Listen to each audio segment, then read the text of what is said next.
안녕하세요. 탈모에 대한 모든 것 체험TV 한의사 문상현입니다. 지난번에는 원형 탈모의 유형과 꼭 치료해야 될 원형 탈모에 대해서 말씀을 드렸습니다. 오늘은 원형 탈모의 원인에 대해서 말씀을 드립니다. 아, 원형 탈모는 스트레스성 자가 면역 질환이라고 부르죠.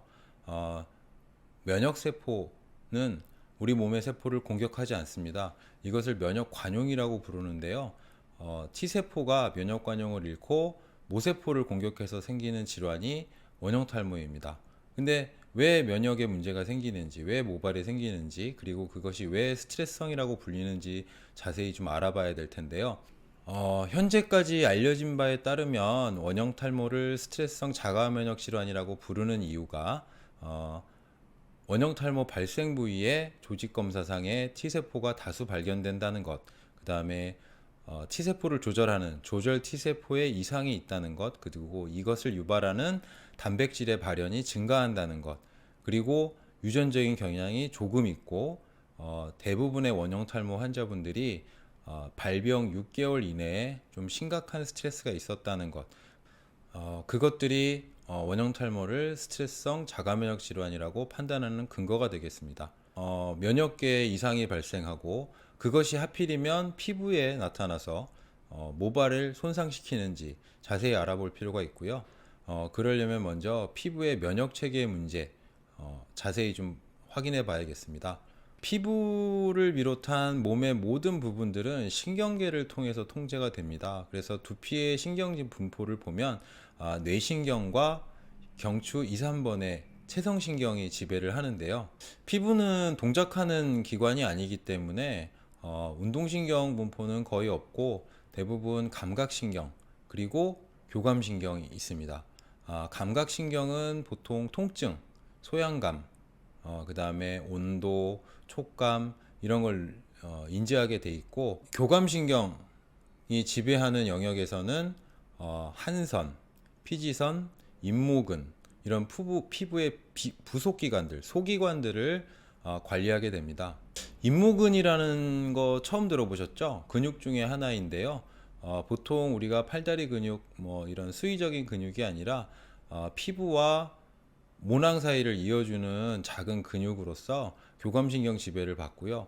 만약에 이 근육은 평소에는 좀 이완되어 있는데 이게 긴장하게 되면은 모낭을 잡아다녀서 털을 바짝 세우는 역할을 합니다. 소름 돋는다 할 때 그런 상황이 되는 거죠.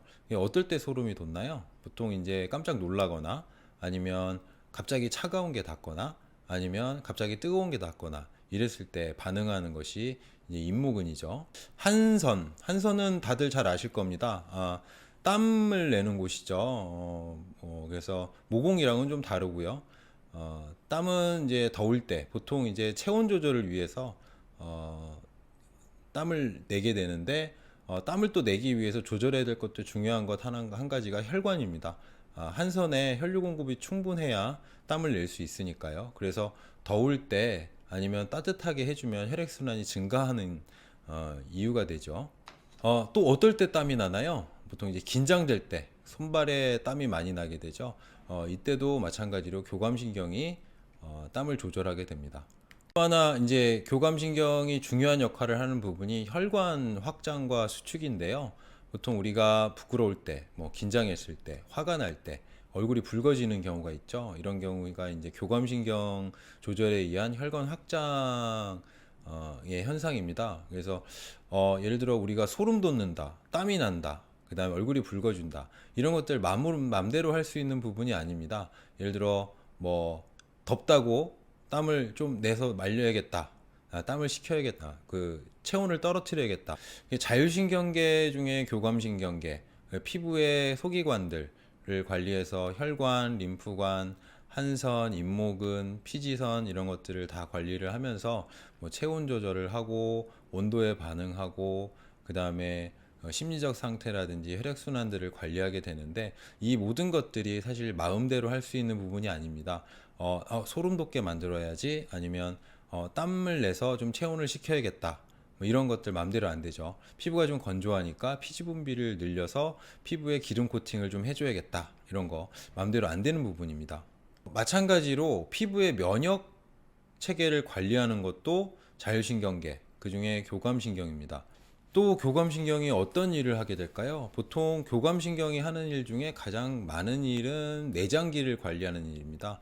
뭐 소화관의 운동성이라든지 소화관의 소화액 분비, 그다음에 그 내장기로 통하는 혈관의 관리를 통해서 혈류량을 증가시키고 줄이고 해서 내장기의 활동성을 조절하게 되는데요. 교감신경이라는 공통분모를 가진 피부와 내장기관은 그래서 상관성이 상당히 높습니다. 그렇다면 교감신경의 어떤 상황이 원형탈모를 발생하게 만들까요?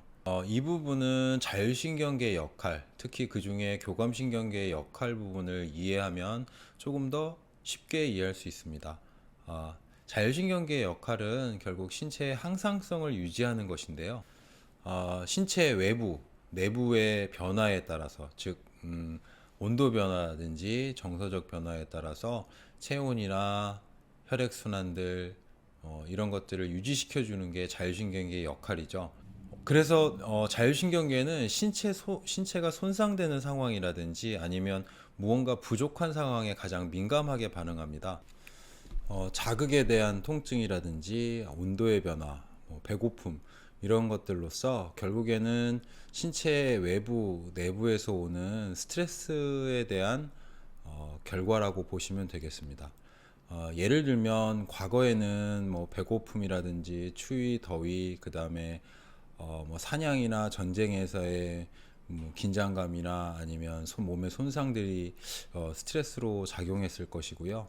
현재는 뭐 학업이나 업무, 그 다음에 경제적 문제, 그리고 또 하나 만성적인 수면 부족, 그리고 예를 들어 먹을 것이 부족해서라기보다 너무 자극적인 것을 많이 섭취했을 때 이런 것들이 신체 외부와 내부의 스트레스 원인이라고 보시면 되겠습니다. 자율신경계 이상 반응이 지속될 때 마찬가지로 면역 체계에도 이상이 발생할 수 있는 것이고요. 실제로 제가 원형 탈모를 진료할 때 꼭 시행하는 검사가 있는데 심박 변이도 검사라는 것입니다. 자율신경계가 지배하는 장기 중에 가장 큰 것이 심장이죠. 맥박수라든지 혈압이라든지 이런 것들을 다 조절하게 되는데 심박 변화를 통해서 그래서 자율신경계 이상을 확인하는 검사가 심박변이도 검사입니다. 하지만 원형 탈모 환자분들은 이것들이 결과들이 이렇게 평범하게 나오질 않아요.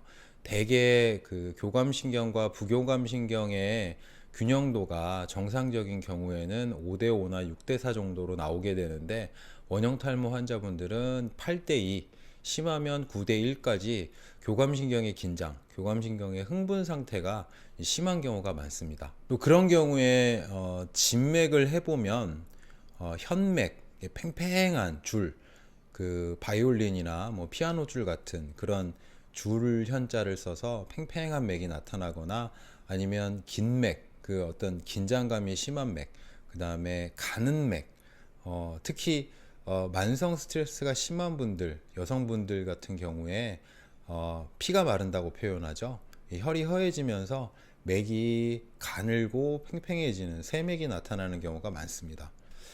결론적으로 원형 탈모가 스트레스성 자가면역 질환이고 그 스트레스가 만성화되면서 자율신경계, 특히 교감신경 흥분 상태가 지속되면서 면역 체계에 이상이 생기면서 발생하게 되는데요. 그래서 원형 탈모를 치료할 때 정말 중요한 것이 자율신경계 기능을 정상화시키고 특히 교감신경의 긴장, 흥분, 항진 상태를 가라앉히는 것이 중요하고요. 그래서 원형 탈모 치료는 머리에 하는 치료가 중요한 것이 아니라 몸에 하는 치료가 중요한 것입니다. 탈모 걱정만큼은 꼭 덜어드리도록 하겠습니다. 오늘은 원형 탈모의 원인에 대해서 말씀을 드렸고요. 다음에는 원형 탈모의 전조 증상, 증상과 그리고 치료법, 그리고 그 치료 기간 등 더 자세한 내용으로 찾아뵙도록 하겠습니다. 감사합니다.